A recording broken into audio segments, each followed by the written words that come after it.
कल क्या सुने थे आप लोग?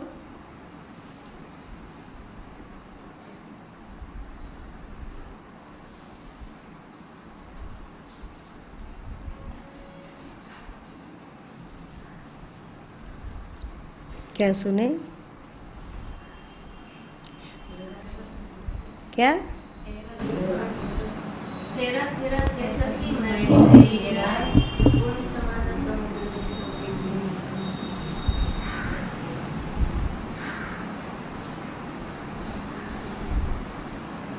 बूंद क्या है? ऐसा मान सकते हैं बूंद मैं है, और समुद्र को मान सकते हैं तू। तुम लोग सुना ना था कि तू तू करता तू भया मुझ में रही न हूँ, मारूं तेरे नाम पर जिद देखो तू। ये मन की एक विशुद्धतम क्वालिटी है।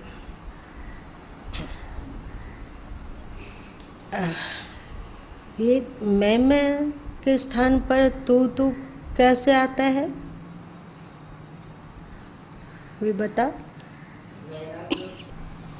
लगाव से,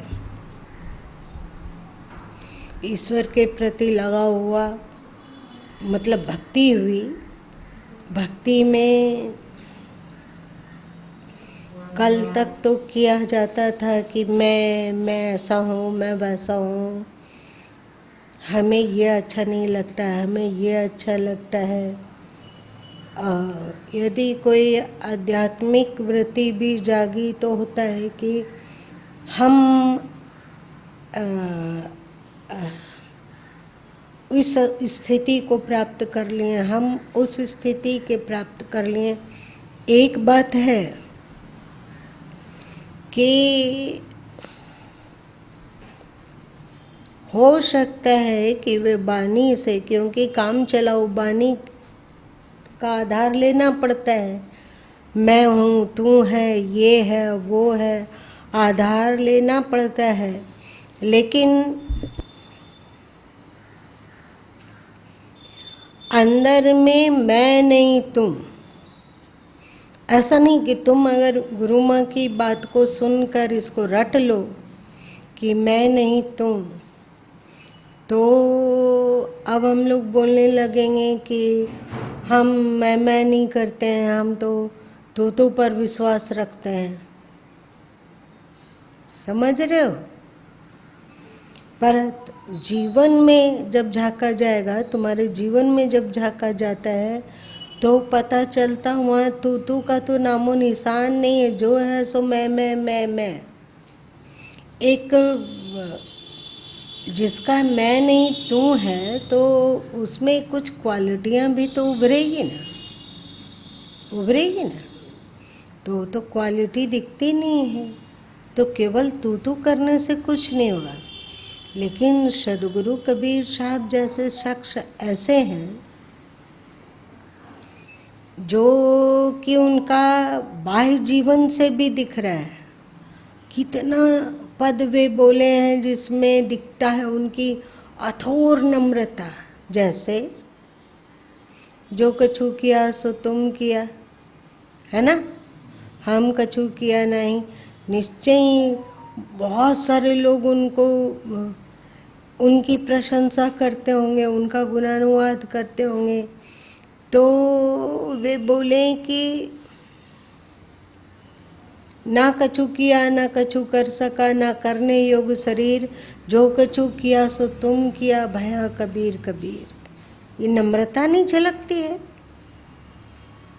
उनमें? जो सिद्धि थी, उनका जो जीवन की क्वालिटी थी, वे उनका जीवन को तुम पढ़ोगे तो दिखता है कि कितनी कितनी अलौकिक स्थिति स्पष्ट हुआ, उजागर हुआ ना, कि उनको आग में डाला गया, चाहे और कुछ किया गया, तो हर जगह उनको हर उटपटांग समय में, मतलब दुखदाई समय में उनके मन में रहा आपो ही पावक आपो ही पवना, जा रे खसम तो राखे कौना।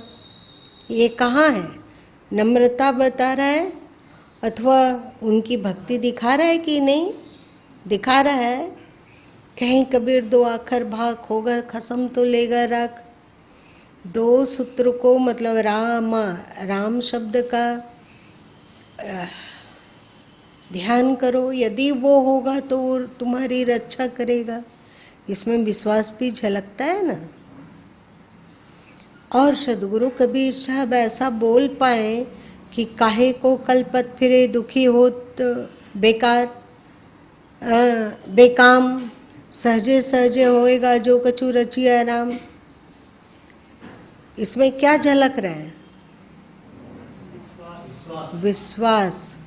काहे को कलपत फिरे दुखी होत बेकाम, काहे को कलपता रहता है? बेकार दुखी होने से क्या मतलब? तो क्या करें? सहजे सहजे होएगा जो कछु रचिया राम। इसका मतलब ये नहीं है कि वे अपना पुरुषार्थ छोड़ दिए। समझ रहे हो ना?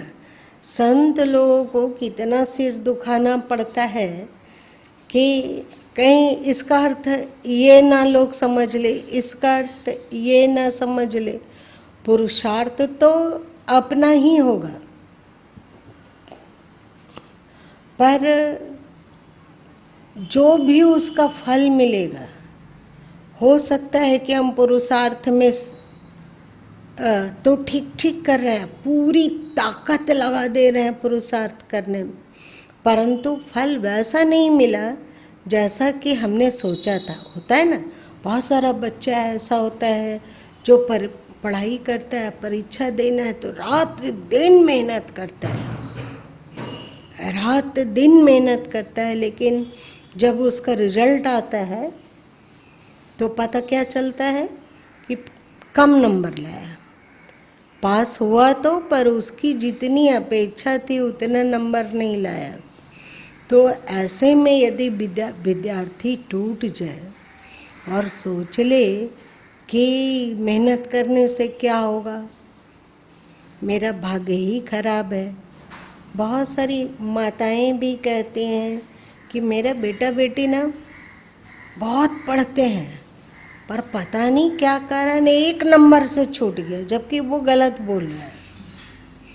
किसी का 10 नंबर भी छूट सकता है, लेकिन क्योंकि हमें अपना बेटा की प्रतिष्ठा बचानी है, चाहे बेटी हमारी पढ़ाकू और तेज है, इसको कायम रखना है, इसलिए वो बोलते हैं कि क्या करें, बहुत एक नंबर के लिए छूट गया, एक नंबर।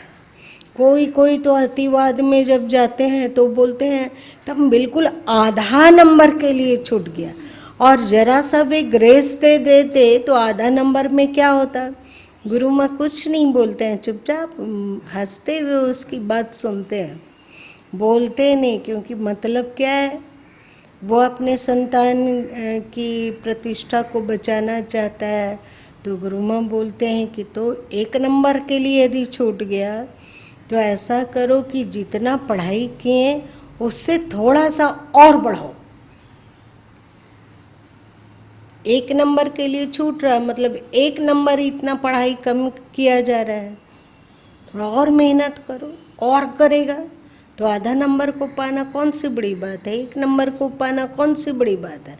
उत्साहित करके कर देते हैं, लेकिन अंदर में ये बात समझ रहती है कि ये सब मिथ्या वचन है। खैर, क्वालिटी सदगुरु कबीर साहब का देखो, बुरा जो देखन मैं चला, बुरा न मिलिया कोई, जो दिल ढूंढा अपना मुझसे बुरा ना कोई। एक होता है दादागिरी से बोल देना है कि हाँ हमको पता है कि हमारे में गुण नहीं है, हम जानते हैं कि हम जितना चाहिए पुरुषार्थ उतना करते भी नहीं है, पर वो मुंह से बोल दे रहा है कि हम बुरे हैं। ऐसा तुम लोग देखे हो, बहुत सारे लोग बोल देता है कि हम माने ना कि हम बुरे हैं, बस हो गया ना, हाँ हम बहुत बुरे हैं, फिर हम जैसे हैं वैसे हैं, ये क्या हो गया? ये सब ना केवल वो ऊपर मुंह से बोल रहा है, अंदर नहीं है। और सदगुरु कबीर साहब की बानी देखो तो बाबा हमको मत कहो, बाबा है बलियार, बाबा होकर बैठ सी घनी सहे सिर मार।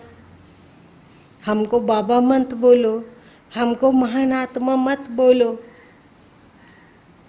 ऐसा बोले ना तो ये क्या झलकती है? भक्ति और समर्पण, कि सच में वे जो बोल रहे हैं कि तू करता तू भया, ये उनकी वाणी से और कर्म से झलक रहा है ना। कबीर हम सबते बुरे, हम ते भल सब कोई, जिन ऐसा करी बूझिया मीत हमारा सोई। कबीर हम जो सबते बुरे, ये बोलना नहीं, समझना कि अभी अंदर में बहुत सुधार की आवश्यकता है। लेकिन कर्मण्येवाधिकारस्ते, कर्म करने में हमारा अधिकार है, उसके फल में नहीं। इसीलिए ना कहा गया कि जो कछु रचिया राम, सहजे सहजे होएगा जो कछु रचिया राम। काहे को कल्पत फिरे दुखी होत बेकाम, क्यों कलपता फिरता है, बेकार दुखी होता है। पुरुषार्थ करो, पूरी ताकत झोंको, उसके बाद सहजे जो कछु रचिया राम। यदि अपेक्षाकृत फल नहीं पाए तो चलो उस राम की यही इच्छा है ना। तो हम हाथ जोड़कर स्वीकार किए और फिर से पुरुषार्थ में जुड़े कि शायद राम और अधिक मेहनत कराना चाहते होंगे। समझते हो? नहीं समझते हो? समझते हो? हाँ, गुरु माँ में ये पहले बात थी। मतलब ऐसा नहीं कि इसका ज्ञान नहीं था अथवा इसकी और प्रवृत्ति नहीं थी अथवा इसका लगन नहीं था, लगन था। पर 1990 ईस्वी से लेकर कुछ वर्ष तक इतनी प्रतिकूलता और इतनी तटस्थता, ये प्रतिकूलता का कारण था कि अगला धर्म सम्मत कार्य नहीं कर रहा है। जो धर्म है एक जहाँ वो है, चाहे आश्रम में है तो आश्रम का वो सुपर क्वालिटी नहीं ला रहा है जो कि उसको लाना चाहिए। अथवा कोई यदि घर में है तो वो अपने अंतस को इतना निर्विकार नहीं बना पा रहा है जितना कि उसको होना चाहिए।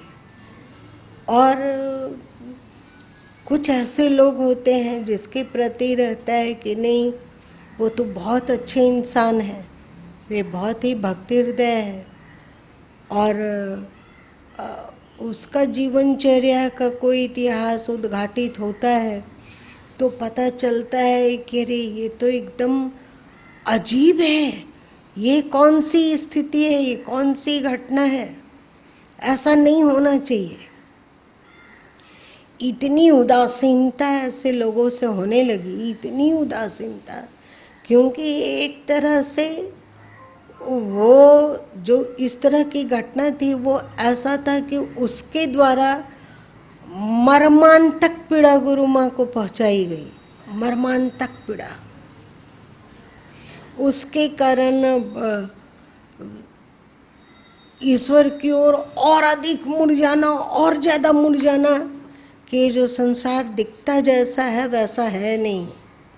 ये सब जो दिखते हैं वैसे होते नहीं है, दिखते हैं कि बहुत अच्छे हैं पर वे अच्छे नहीं हैं, और दिखते हैं कि वे अपने हैं पर अपने नहीं हैं। तो दुनिया से विरक्ति होकर ईश्वर की ओर एकदम पागलों की तरह बढ़ जाना और लगना कि दुनिया में यदि कोई सगा है तो एकमात्र ईश्वर है, और यदि किसी पर विश्वास किया जा सकता है तो वो केवल एकमात्र ईश्वर है, दुनिया विश्वास करने लायक नहीं है।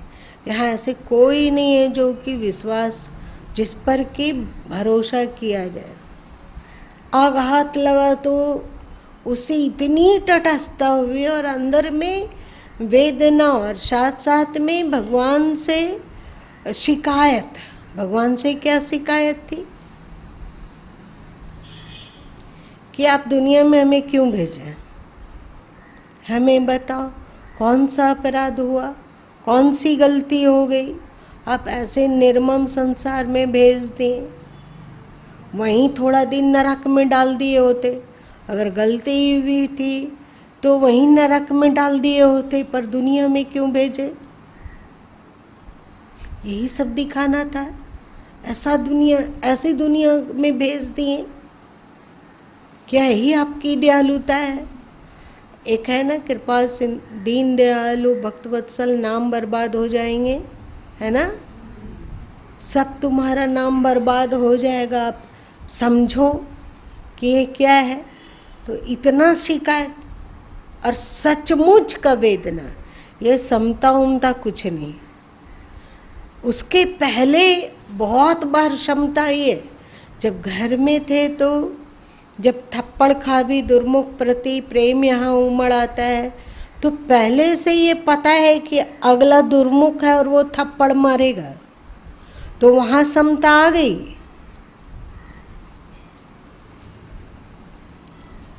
पर यहाँ जिस पता है कि ये थप्पड़ मारने वाला नहीं है, ये बहुत अच्छा इंसान है, यहाँ समता नहीं आई। बहुत दुख, बहुत बहुत परेशानी, बहुत पीड़ा, और उसके कारण अस्वस्थता आसमान छूने लगा। सब कुछ उसी समय से बिगड़ना शुरू हुआ, जैसे चाहे प्रेशर हो, चाहे आँख में स्ट्रेस रहना हो, चाहे और तरह तरह की बहुत तरह की चीज़ें। उस समय तो बुद्धि नहीं आई, उस समय समता नहीं आया, पर ये परिस्थिति गुजर जाने के बाद, मतलब 2001-2 तक का समय जब गुजर गया, पर उसकी टीस, उसकी पीड़ा अंदर में रह गई। जैसे कांटा चुभता है तो ऊपर से तो टूट जाता है, पर अंदर से रह गया, रहता नहीं इतना बड़ा, वो और पेन करता है, निकलता भी नहीं है। तो सच में वैसे ही कांटा जैसी वो परिस्थिति दिमाग में रह गई है, और इतना विश्वास दुनिया के प्रति लगने लगा कि ये तो यहाँ दुनिया ऐसा है कि कौन धोखा देगा ये कहा नहीं जा सकता है। अभी लगता है कि ये व्यक्ति तो बहुत अच्छा है, बहुत महान है, बहुत भक्त है, बहुत ज्ञानी है, बहुत तपी है, पर जब उजागर होता है तो क्या से क्या होता है, बहुत वेदना, बोलो मत कि क्या वेदना। उसके बाद जब वो गुजर गया तो अंतर में आया कि अरे ये तो क्या हुआ, ये समय तो वेदना में बीता, वो व्यर्थ था, बेकार था। वहाँ राम पर भरोसा नहीं हुआ कि जो वे करते हैं सो अच्छा ही करते हैं, उसमें हमारा कोई ना कोई मंगल होगा, तभी वे करते हैं, ये भरोसा की कमी रही, तभी वैसी वैसी वेदना हुई, और तभी इतना अधिक टेंशन हुआ कि शरीर रोग का घर बन गया। ये क्या हो गया? फिर से माया ठग ली। जरूरत क्या था? फिर से ईश्वर को, भगवान हम तो आपके शरण में थे, फिर आप माया को ठगने काहे दिए?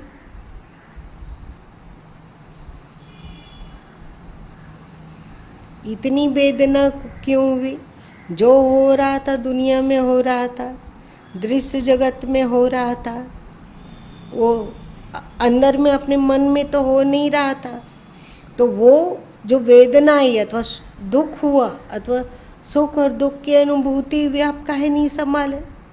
चलो कोई बात नहीं, लेकिन बाद में लगा कि अरे इसका मतलब कि भगवान ये करना चाहते थे। मतलब कि कभी आया कि जरूर ही कोई किसी का शत्रु मित्र नहीं होता है, कोई किसी का दुख सुख दाता नहीं होता है, ये तो अपना कर्म है।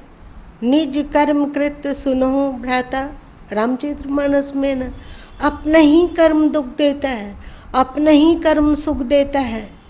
शत्रु भी अपना ही कर्म बनता है, मित्र भी अपना ही कर्म बनता है। इसमें दूसरा दुनिया में दूसरा कैसे कोई दुख सुख देगा? अपना कर्म।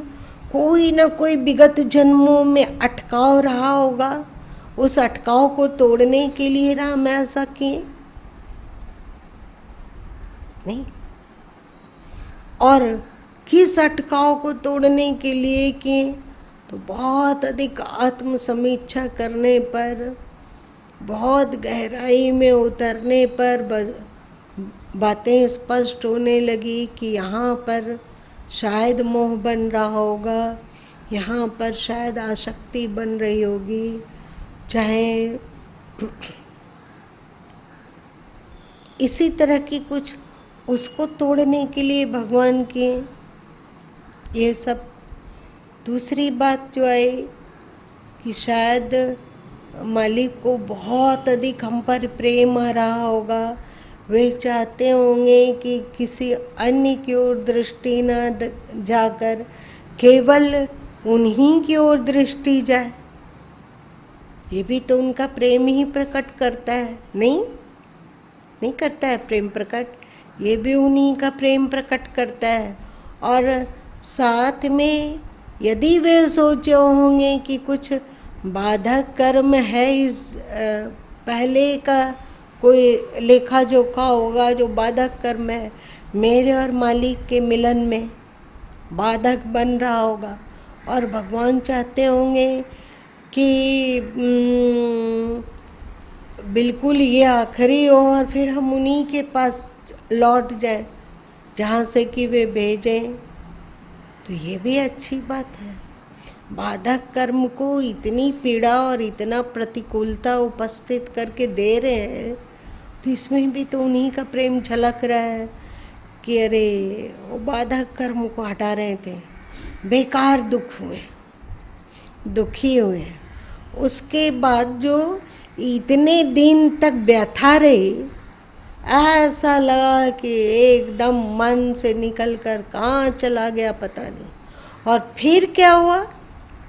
फिर से पागलपन वाला ढुलकाव ईश्वर के प्रति, दीवानगी वाला ढुलकाव।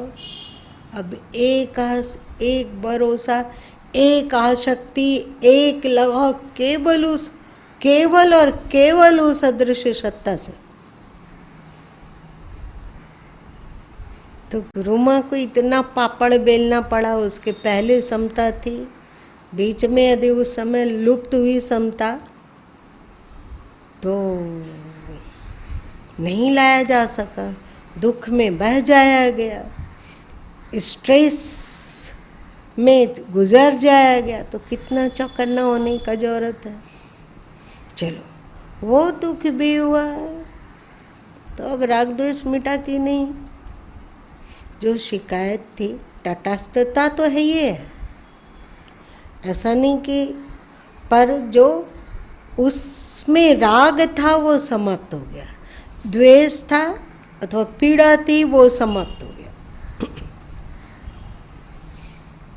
और पॉजिटिव दिखा तो मन एकदम प्रफुल्लित हो जाया गया कि अरे वाह, इतना प्रेम करते थे हमसे, हमें तो पता ही नहीं था, ये क्या हो गया?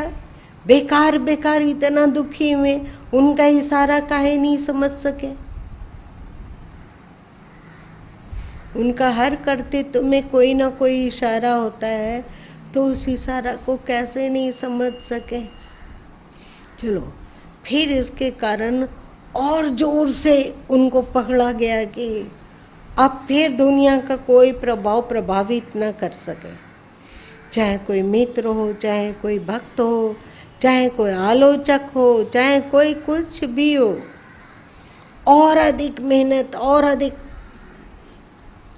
यदि फिर कोई बाधक कर्म और बचा होगा तो किसी दिन हो सकता है कि मालिक का एक आधो थप्पड़ लग जाए, तो क्या करेंगे? उनको पहले बोल दिया जाता है कि देखो थप्पड़ मारने का अधिकार है, मारो, पर पकड़े रहो, मेरे हाथ को पकड़े रहो, है ना? कोई बात नहीं। ये तुम लोगों का एक कोई गाना है ना, प्रेम किया तो डरना क्या, ऐसा है ना? हाँ हाँ। तो जब उनसे प्रेम हो गया, अब उसको नहीं बदला जा सकता है। जब तुम थप्पड़ मारो तो भी तेरे हैं, और तुम प्रेम से स्वीकार करो तो भी तेरे हैं, दूसरा का कोई ऑप्शन ही नहीं है ही नहीं। तुम्हारे समान भी कोई दूसरा नहीं है, तो तुमसे बढ़कर और कौन दूसरा होगा? है कोई ईश्वर से बढ़कर है, अथवा ईश्वर के समान कोई है, तो फिर क्या फर्क पड़ता है? तुम्हारे समान कोई नहीं है तो तुमसे बढ़कर तो कोई हो ही नहीं सकता है। तो मेरे मंजिल, मेरे लक्ष्य, अथवा मेरा प्रेम, मेरा लगाव, सब कुछ तू ही तू है। तू करता तू गया, मुझ में रही ना हुई। ये हुई वाला जो बात है नहीं, बहुत बड़ा रोग है। कब हुई घुस जाएगा? हुई मतलब क्या हुआ? अहंकार। कब घुस जाएगा वो कारून को बिल्कुल अहंकार पसंद नहीं है। बीजक में है ना कि सही न सके गर्व, सही न सक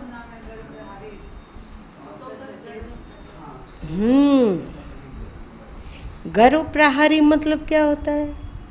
अहंकार तोड़ने वाले। तो जब प्रेम किया है तो प्रभु जब जब अहंकार होना, तब तक तुम चाहे गदा से मार देना, गदा तो उनके हाथ में है। चलो भाई, चक्र वे हम पर नहीं चला सकते हैं, क्योंकि चक्र केवल शत्रुओं पर चलता है, पर गदा तो तुम मार ही सकते हो।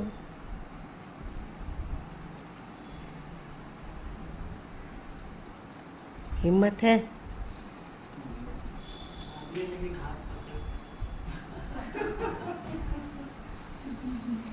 बस केवल तुमसे करूं मैं प्रेम अनन्य, अनन्य प्रेम के अभिलाषी, कहा गया ना कोई वचन में, तुमसे अनन्य प्रेम हो, क्योंकि हमें पता है कि तुमको अनन्य प्रेम पसंद है।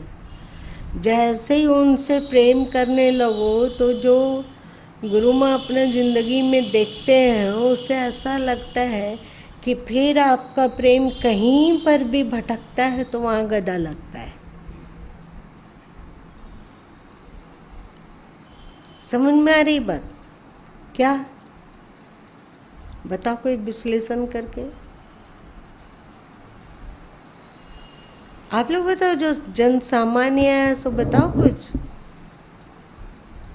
कहीं भी प्रेम होगा, अगर भगवान से एक बार प्रेम हो गया तो जो चीज़ फिर पसंद आए या प्रेम हुआ, कहीं भी लगाव लगने लगा तो वहीं से धक्का लगेगा, वहीं पर गदा लग गया। इसीलिए कहा गया तुझसे करूँ मैं प्रेम अनन्य, अनन्य प्रेम के अभिलाषी। अनन्य प्रेम के अभिलाषी जल्दी नहीं मिलता है किसी के पद में, किसी भक्त कवि के पद में नहीं मिलता है कि तुम अनन्य प्रेम के अभिलाषी हो। लेकिन क्योंकि ऐसा लगता है गुरु माँ को, इसलिए पद में लिखा गया कि तुम जैसा प्रेम चाहते हो उसी तरह का हमारे अंतस में तुम्हारे प्रति प्रेम हो। जरा सा चूको, जरा सा चूको कि हम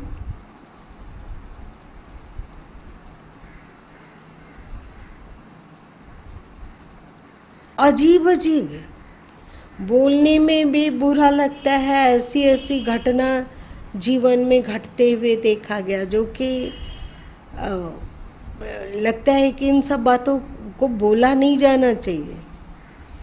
जब सरकार प्रभु थे तो क्योंकि उनको बहुत सारा दवा लेकर सोना पड़ता था, तो कभी कभी ऐसा होता था कि उनका मतलब मूत्र त्याग बिछावन पे हो जाता था। तो गुरु माँ सोचे कि ऐसा तो नहीं होना चाहिए, थोड़ा थोड़ा तो होश रहता है। ठीक है कि सोए थे, गहरी नींद में सोए थे, इसलिए ऐसा हो गया, उनको पता नहीं चला। लेकिन इतनी गहरी नींद क्या है, ऐसा तो होता नहीं, इतनी गहरी नींद कैसे होगी। और दूसरे दिन सुबह उठे तो पहले भगवान के तस्वीर के पास गए और कहें भगवान ये हद हो गई है, ये हद है, ये एक जरा सा मैं हुआ उसका ऐसा गदा बरसा देना। ऐसे ही बहुत घटना। ओह, एक तरह से सोचो वो पागल प्रेमी है, बिल्कुल उनका दिमाग ठिकाने में नहीं रहता, बिल्कुल पागल प्रेमी है। हिम्मत है पागल प्रेमी से प्रेम करने का? डर लग रहा है। ऐसी अनेक घटनाएं जो नहीं बताई जा सकती है, और वो भी क्या दिन रात हम ही को ताकते रहते हैं। जो दिखता है उनको कि भी इनके मन में ये आया, तो अभी ये सोचे, ये कर रहे हैं, ऐसा सोच रहे हैं, ये क्या मतलब हो गया। ऐसा आप लोगों का दुनियादारी में इस तरह का रिश्ता होता ना तो कब का तलाक ले ली होती। पत्नी लोग नहीं तलाक ले लेगी, ये पागल आदमी, ये तो श्वास लेने नहीं देता है। लेकिन भगवान से तलाक नहीं लिया जा सकता है। लिया जा सकता है क्या? फिर किससे प्रेम करना हो, किससे प्रेम करेंगे? प्रेम एक बहुत ही पावरफुल शक्ति है। या तो दुनिया से प्रेम होगा अथवा संसार ईश्वर से प्रेम होगा, शरीर से प्रेम होगा अथवा ईश्वर से प्रेम होगा, प्रकृति से प्रेम होगा अथवा परमात्मा से प्रेम होगा। कहीं ना कहीं ये प्रेम होगा ही। तो क्या ईश्वर ऐसा अजीब हरकत करता है, तो क्या हम लोग प्रकृति से प्रेम करें? यहाँ ये अच्छा होगा, ये सही है? ठीक से सोचो। नहीं है तो फिर चाहे तुम गदा बरसाओ, चाहे तुम ऐसे नज़र रखो, चाहे वैसे नज़र रखो, डांटो सताओ अथवा प्रेम। कहाँ है कोई पद?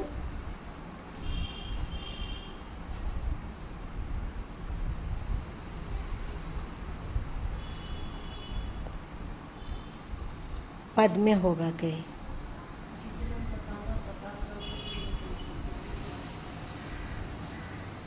जैसे रखना हो रखो।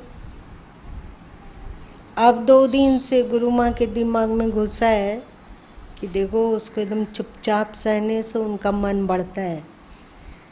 अभी 2 दिन से घुस गया है दिमाग में कि चुपचाप सहते रहो तो उनका मन बढ़ता जाता है। आज वो कांटा चुभाएं तो कल त्रिशूल चुभाने लग गए। तो आज भी सुबह सुबह उनको बोल के आए हैं कि देखो अब हमें तुमसे बहुत डर लगता है, अब नहीं सहे वही अच्छा है। अब शिकायत करते हैं कि आप ऐसे क्यों करते हैं, इस तरह का दिक्कत उपस्थित क्यों करते हैं, चुपचाप सहते जाते हैं। इसलिए 2 दिन 3 दिन से ये मतलब भावना प्रबल चल रही है। छोटी छोटी बात जैसे आज क्या हुआ सो बता रहे हैं। बता दे कि छोड़ दे? आज सुबह जब लिखने बैठे हैं गीता का, तो पता लगा कि आँखें बहुत जल्दी जल्दी धुंधली हो जाती है। मतलब देख रहे हैं, लिख रहे हैं, पढ़ रहे हैं और आँखें धुंधली हो गई। पढ़ते हुए भी सारा कुछ लुप्त हो गया। लिखने के लिए आँख थोड़ा ठीक रहेगी तभी ना पता चलेगा कि इस लाइन तक लिखा गया, अगले लाइन में लिखाना है, अथवा क्या लिखा रहा है उसको पढ़ना तो ज़रूरी है। तो थोड़ी देर के लिए कि देखो अब नहीं सहने की क्षमता है। तुम ऐसे ऐसे मनमानी ही करते हो, जितना सहो उतना तुम सहते हो, ऐसा तो नहीं होना चाहिए। सहेंगे तो तुम सहोगे। तो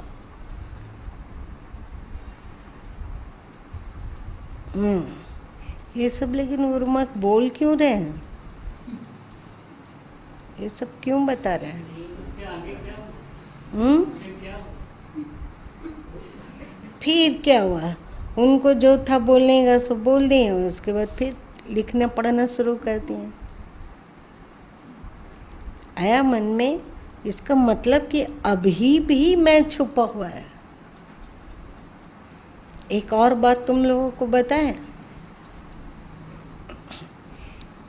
फिर आएंगे, क्योंकि इन्हीं के पुण्य प्रताप से, इन्हीं नरसिंह मेहता की कृपा से तो भक्ति की चर्चा चल रही है। वरना कितना हमें लगता है सालों साल गुजर गया है केवल ज्ञान ज्ञान ज्ञान ज्ञान। भक्ति की चर्चा तो इन्हीं के कारण आ रही है। तो चल,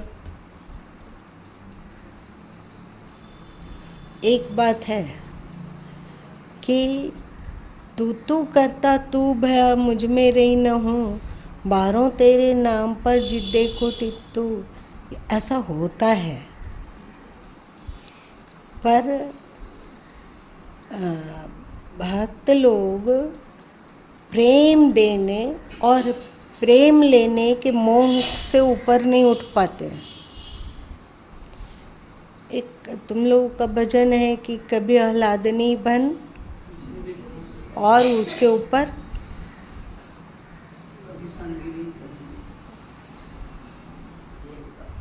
कभी संगनी कभी आह्लादनी बन,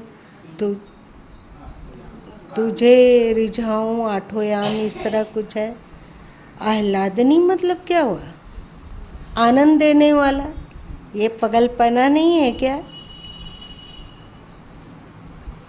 वो तो स्वयं आनंद स्वरूप है। अरे पागल, लिखो कि हम तुमसे जुड़ेंगे तो हमें आनंद मिलेगा, तो ये क्या बात हो गई कि तुमको आनंद देने वाले बन जाए? अगर पूरा का पूरा एक दूसरे में खो जाए, मतलब मैं बचे ही नहीं, पूरा उसी में डूब जाए, तो कौन भक्ति करेगा और किसकी करेगा? समझ में आती है? ये प्रेम का जो सुख है वो कैसे उनको मिलेगा? छलांग लगा देंगे उन्हीं में, डूब गए, लाली देखन मैं गई मैं भी हो गई लाल हो जाएगा, तो उनको कौन देगा प्रेम? और स्वयं कैसे प्रेम का आनंद ले पाया जाएगा? आत्मा कैसे प्रेम का आनंद ले पाएगी?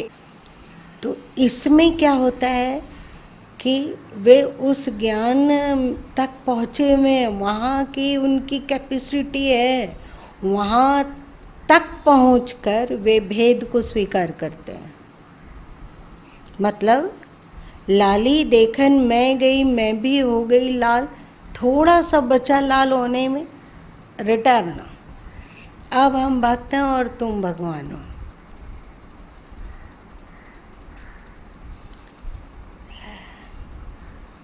और एक बात है, तू करते करते प्रेम देने के लिए तो भेद है, चलेगा, पर जो भी करते तो हो रहा हो, जैसे कोई ऐसा कार्य जो जिसके द्वारा बहुत सारे लोग प्रशंसा करते हो। मेरी बात समझ में आ रही है कि उबाल लग रहा है?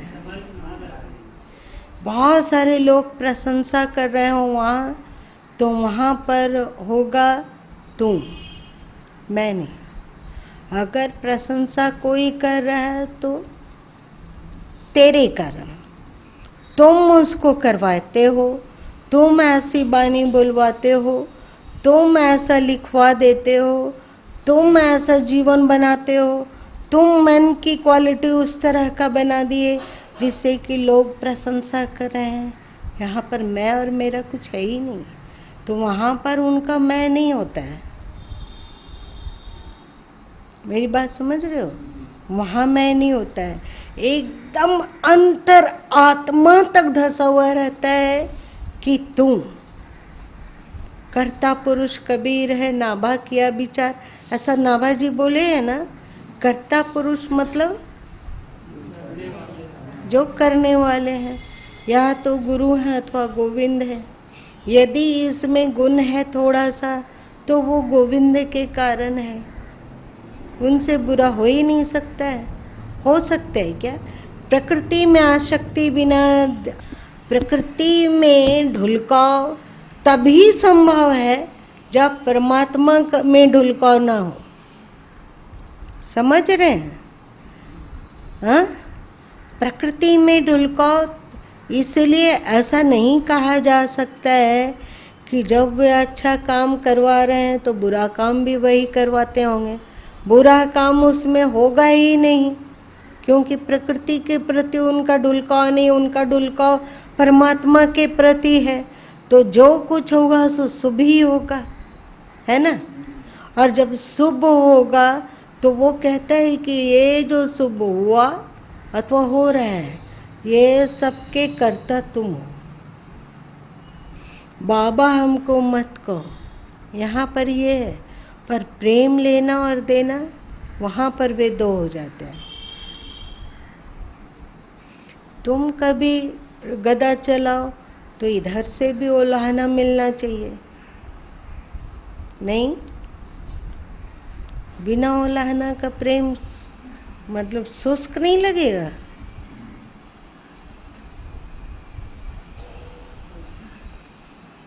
नहीं, इंटरेस्ट कम हो जाएगा। क्या? भगवान बोलेंगे कि इसको तो जो करते हैं कुछ नहीं, ऐसे थोड़ा सा इलाके से उनको भी उलाहना से अपनापन झलकता है। बेटा उलाहना करता हो अथवा पति उलाहना करता हो अथवा पत्नी उलाहना करता हो तो लगता है कि ये हम पर अधिकार रखता है, तब ना उलाहना देता है। ऐसा नहीं होता है क्या? हाँ, हक समझते हैं तब ना उलाहना। तो चलो थोड़ा सा तुम गदा तो इधर से भी उलाहना। इसको कहते हैं प्रेम कला। और ये तू तू करते करते भगवान के 4 विग्रह, एक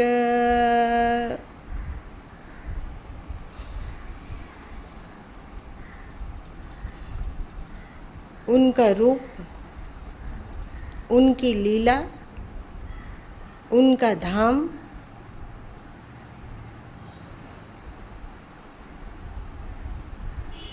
ये 3। आज सुबह एक और चीज आया था, खैर अभी बताते हैं। तू करते करते भक्त ये जानने लगता है कि उसका रूप क्या है। रूप मतलब वो कैसा है, वो अस्तित्व, वो ईश्वर कैसा है, इसका बोध धीरे धीरे करके भक्त हृदय में स्वाभाविक ही होने लगता है। और दूसरा है लीला, वो ईश्वर की लीला समझने लगता है।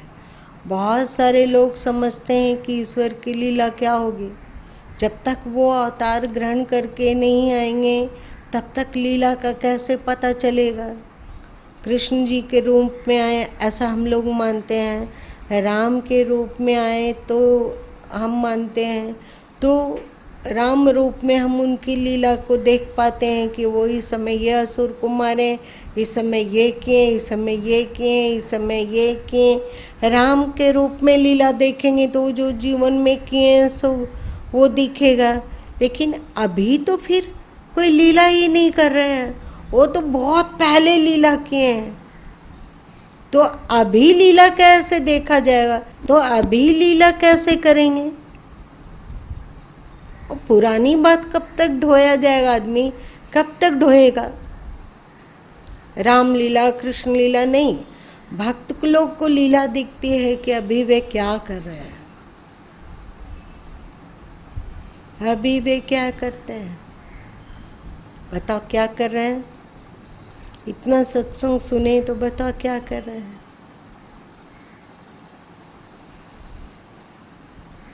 वो हैं कैसे, इसका पता चलेगा। सबकी आत्मा के रूप से, हवा के रूप में वही बह रहे हैं, अग्नि के रूप में वही जल रहे हैं, आकाश के रूप में वही फैले हुए हैं। सब में तो उन्हीं का रूप झलक रहा है, नहीं झलक रहा है? स्थूल रूप भी तो वही धारण करके आए हैं, प्रकृति का रूप भी तो उन्हीं का है, दो तो कुछ है नहीं। वासुदेव सर्वम गीता में भी कहा गया ना, ईशावास्यम इदम सर्वम उपनिषद में भी कहा गया। और सदगुरु कबीर साहब भी कहते हैं कि साधो राम बिना कछु नहीं। तो प्रकृति के रूप में वही तो फैले हुए हैं।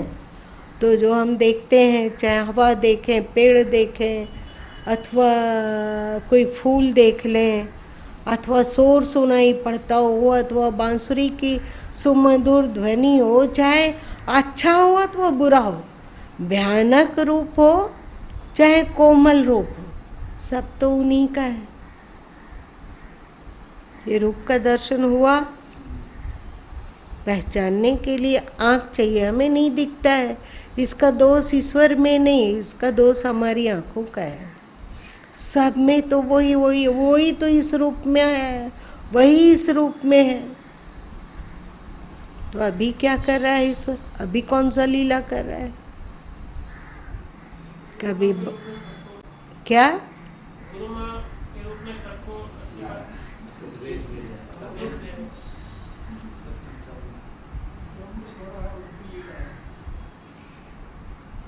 जो तो लीला भी पता चला। और धाम,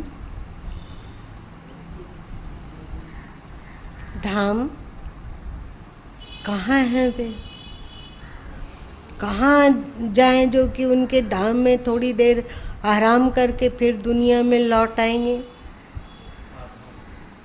तुम लोगों की आत्मा, पता चला, मम धामा अहम आत्मा याद आई गीता के अनुसार? नहीं, इतना ही काफ़ी है। अहम आत्मा, आत्मा के रूप में मैं हूँ। तो अभी हम लोग, ईश्वर का धाम कहाँ है? हमारे भीतर आत्मा में है। तो जाओ वहाँ कुछ देर, थोड़ा देर आराम कर लो, थोड़ा देर मालिक के साथ रह लो, थोड़ा देर कुछ उनकी बात सुनो और कुछ अपनी बात कहो। वहाँ मैं आत्मा करने की जरूरत नहीं है। आत्मा ईश्वर है और मैं मतलब प्रेम करने वाला शख्स। वहाँ थोड़ी देर डुबकी लगा लो, कुछ उनकी सुन लो। एक दिन कहे थे ना कि प्रार्थना में हम अपनी बात कहते हैं और ध्यान में हम उनकी बात सुनते हैं, दोनों जरूरी है। वहाँ आराम कर लो, उनके धाम में थोड़ा देर रह लो, उसके बाद फिर से संसार में आ जाओ। क्या करने? संसार के रूप में वही तो फैले हुए हैं। तो जो योग्यता मिली है उसके द्वारा संसार की सेवा करने आ जाओ। जो योग्यता है, हमें जो ईश्वर ने योग्यता दिया, उस योग्यता के द्वारा हम संसार की सेवा में लग जाएं, संलग्न हो जाएं। कर्तव्य जो उन्होंने दिया उस कर्तव्य में संलग्न हो जाएं। कर्तव्य करते हुए भी उनको नहीं भूले, क्योंकि उन्हीं के लिए तो कर रहे हैं, हमें क्या मतलब है। ऐसा व्यक्ति तब सोच सकेगा जब जो कर्तव्य हो रहा है उस कर्तव्य में और जिसके प्रति कर्तव्य हो रहा है उसके प्रति मोह ना हो, तभी ना, तब ना हम बोल सकेंगे कि उनके लिए कर्तव्य कर रहे हैं। अगर इधर मोह से भी चिपके रहो तो वो तो ढोंग हो गया ना, कि तुम्हारे लिए कर रहे हैं, तुम्हारे लिए नहीं, अपने मन की खुशी के लिए कर रहे हैं। अभी हम लोगों का कर्तव्य अपने मन की खुशी के लिए है, और जब भक्ति बढ़ेगी इनके समान, तो मन अपने मन की खुशी के लिए नहीं, उनके लिए, उनसे प्रीत निभाने के लिए, उनसे प्यार किया तो उन्होंने जो ड्यूटी दी उसकी उपेक्षा कर देंगे तो वो कैसे खुश होगा? नहीं होगा। तो उन्होंने जो जिम्मेवारी दी, जो भी दी पात्रता के अनुसार, या तो हमने जिम्मेवारी चुनी अथवा उन्होंने दी, तो जो जिम्मेवारी दी उसको तुम्हारे लिए, तुमको खुश करने के लिए, तुम आनंदित हो, तुम प्रसन्न हो, कि इस रूप में तुम ही कर्म कर रहे हो, ऐसी तुमको अनुभूति हो। भक्त अपना अलग अस्तित्व रखकर इस तरह से सोच के कर्तव्य करता है, सब उनके लिए। जब वो कर्तव्य कर रहा है तो उनके लीला में सहयोग नहीं कर रहे हैं। जब भक्त कर्तव्य कर रहा है उनके लिए, तो उनकी लीला में सहयोगी हम लोग नहीं बन गए। गुरु माँ यहाँ पर केवल बकबक कर रहे हैं, लाने का काम तो उनका है।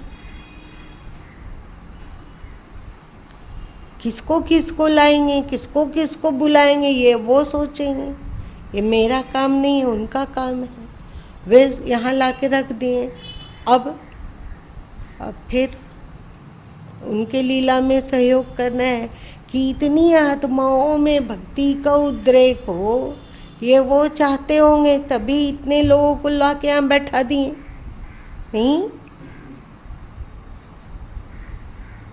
नहीं, वे चाहते होंगे कि इतने जीवों पर भक्ति का छींटा पड़े, इसलिए आप लोगों को घसीट के यहाँ लाग बैठा दिए। अब उनका काम हो गया ख़त्म। अब हम गुरु माँ को करना होगा, अथवा संत को करना होता है, अथवा भक्त कोई करता है कि अब उनके लिए उन्होंने जो इशारा किया उसके अनुरूप फिर जितने लोग हैं सबको सत्संग की बात की चर्चा चली। ये उनके लीला में सहयोग हो गया है। और जब ध्यान में बैठो तो उनके धाम में पहुँच जाओ। एक और पॉइंट आया था आज सुबह, एक कागज में टाक के रख दिया गया है, कल तुम लोगों को बताएंगे कि एक और क्या है। इस तरह केवल एक भक्ति को पकड़ने से वह ईश्वर के रूप को समझने लगता है, ईश्वर के लीला का सहयोगी बन जाता है, ईश्वर की लीला में सहयोगी बन जाता है, और सत सत में उनके धाम से भी परिचित हो जाता है।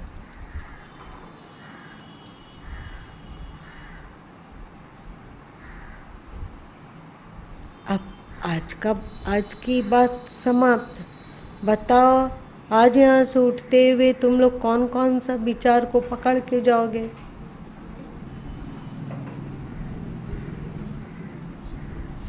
बताओ कोई।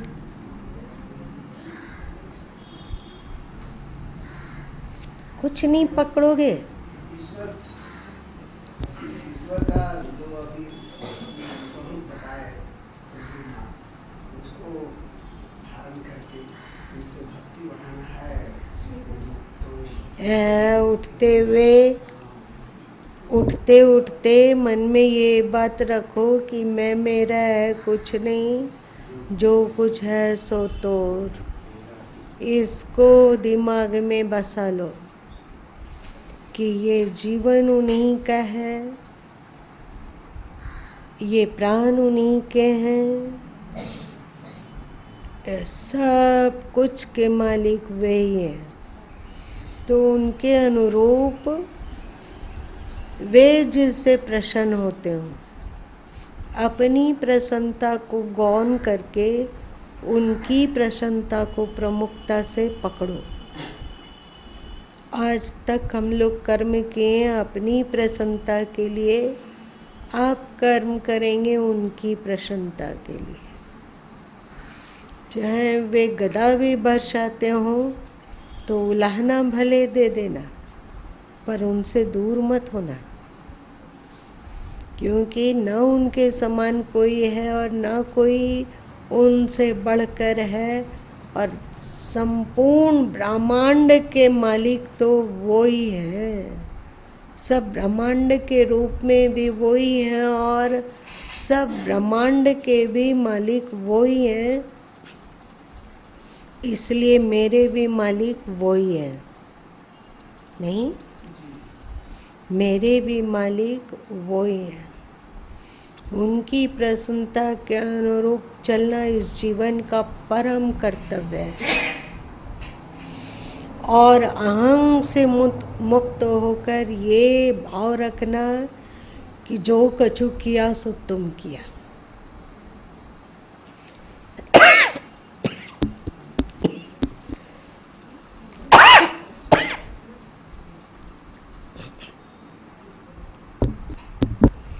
हे हरि तुम मेरे मैं तेरी, एक ही है। भूलो मत इस बात को।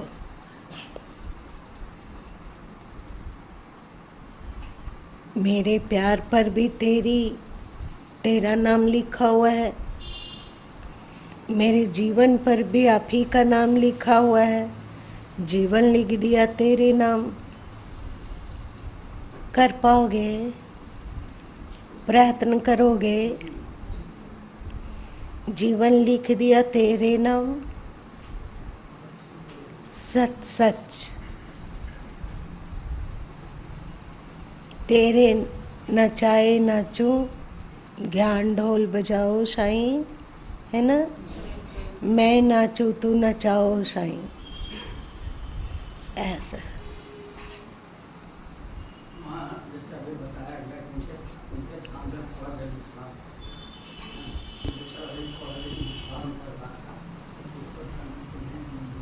क्या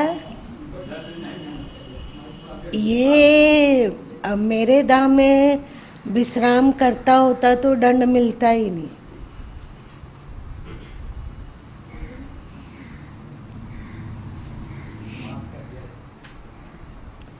शब्द मत, भाव महत्वपूर्ण है।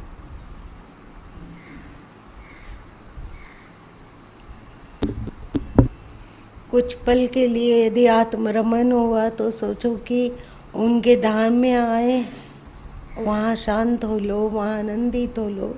एक बार और अधिक प्रेम का क्या कहते हो?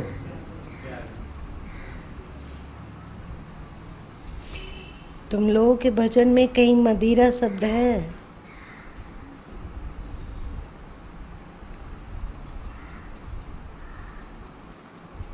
प्रेम पेग किसको कहते हैं?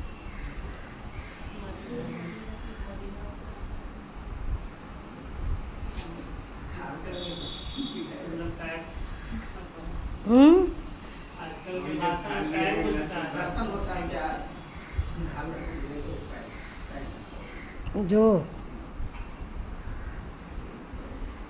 प्रेम पेग पिलाओ, बर्तन को तो पिलाने नहीं कहा जा रहा होगा, उसके भीतर जो रखा जाता है उसके लिए कहा जा रहा है। यहाँ पर वो उसके भीतर प्रेम वाला मदिरा है।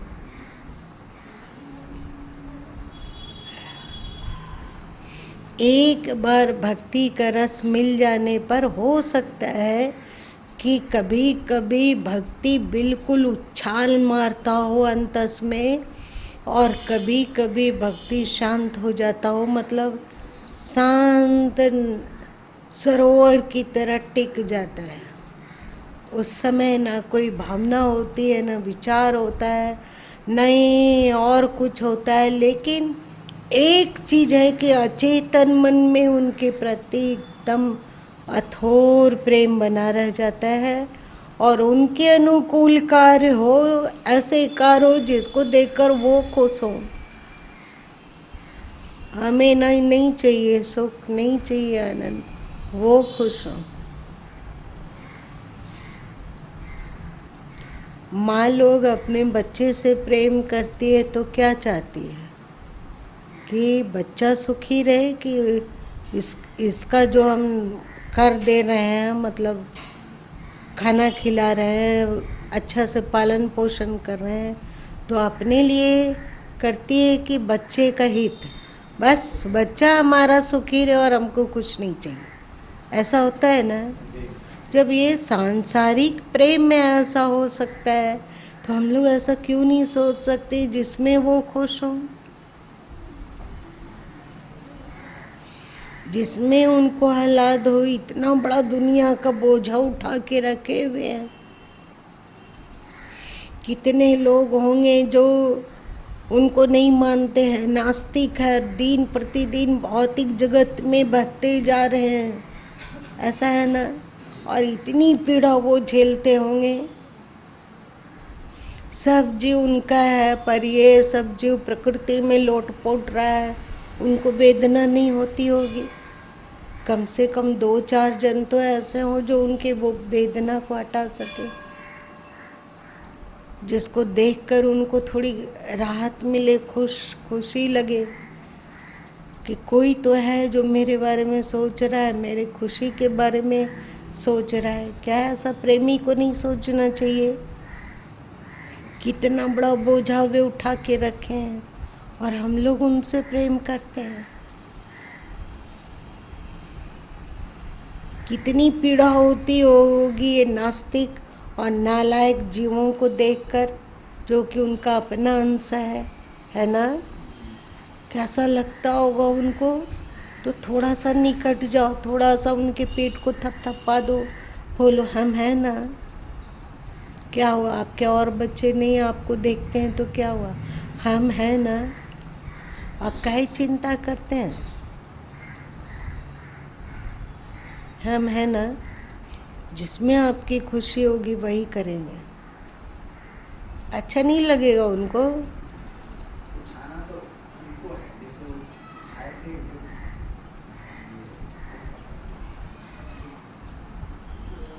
गोवर्धन तो थोड़ी ये सब मत सोचो। अभी तेरी संगनी तेरी आह्लादनी वाला ही याद रखो। जितना बन पड़ेगा 2 जीव ही सही। यदि 2 जीव ही को ही आपकी ओर प्रेरित किया जा सका तो ये भी बहुत है। जितनी क्षमता दिए उतनी क्षमता को तुझ में ही नियोजित किया जाएगा, ये मेरा पक्का वादा है। और तेरा सहारा तो है ही। वो भी खुश और भक्त भी खुश। चल इतना ही रहने दे, फिर ज़्यादा हो गया। हे हरि तुम मेरे, मैं तेरी।